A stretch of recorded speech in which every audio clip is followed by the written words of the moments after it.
President Trump is holding his inaugural Board of Peace meeting today. The president described the board as an institution that would, quote, strengthen up the United Nations. 26 countries have joined, including Argentina, Saudi Arabia, Turkey, the United Arab Emirates, and Hungary.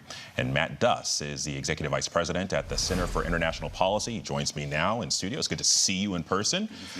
But first, I just want to get your takeaway from this meeting today. Well, I think the takeaway here is it was a big show, as it always is with President Trump. But the problem with this Board of Peace, and this has been a problem all along, is this is being carried out above the heads of the Palestinian people.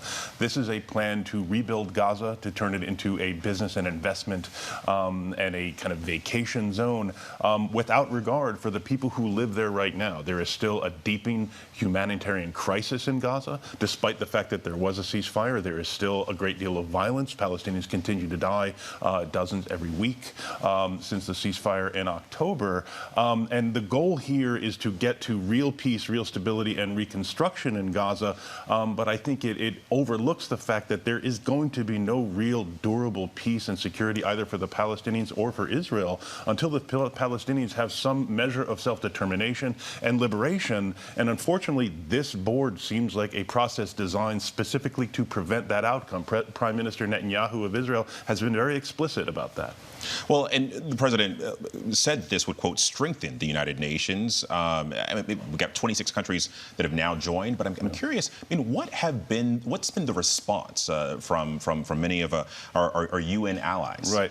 I think that is what Donald Trump has said, that it's meant to strengthen the UN, but many see this as a way to kind of sideline the UN. And I do think it's notable, speaking of our allies, the allies who are not present on this board, some of our closest allies like France, the UK, and Germany, who have not sent a representative. They actually raised concerns that the European Commission sent a participant saying that we have not approved this. So they have been very, very cautious because I do think they understand that this is a mechanism for further sidelining international law.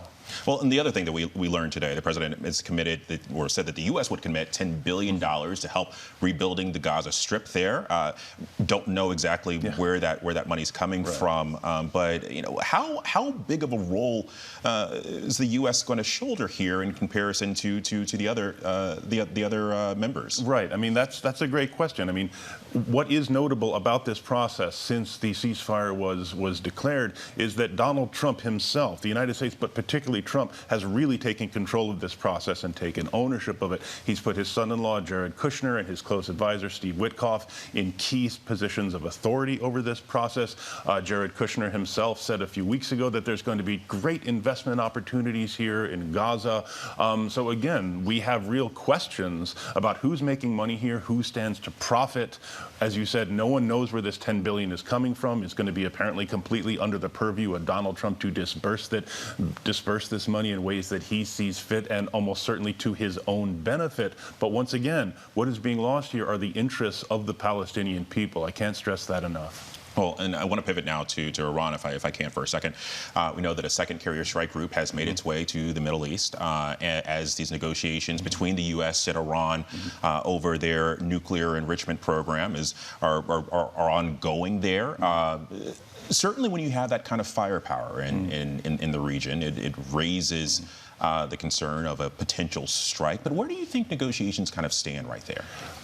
I think it's hard to say the negotiations are making progress. I think Donald Trump has set out a set of demands on Iran, such as no enrichment whatsoever. It's been a no-go. It's been a no-go for the Iranians. They see enrichment as their right, and in fact, it is their right under international law. They have been willing, as we saw under the JCPOA, the nuclear agreement signed under President Barack Obama, they have been willing to put their nuclear program under heavy limits and heavy surveillance as a way to make people confident that they are not weaponizing this program, but the demand to give up completely the nuclear program is a tough, probably impossible one for the Iranians. Is there an off-ramp? That is the real question. If Donald Trump sticks to these demands, which are not only on the nuclear program, but have to do with Iran's missile defense, which again is one of the few ways they have to defend themselves, it's hard to see if we could get to an agreement. I don't want to say impossible, but as you noted, having this amount of firepower in the region, and this is the most firepower the U.S. has had in this region since the Iraq War, it really does suggest we're heading to a very bad place. Okay. Matt Duss for us. I appreciate your insights. Thank you.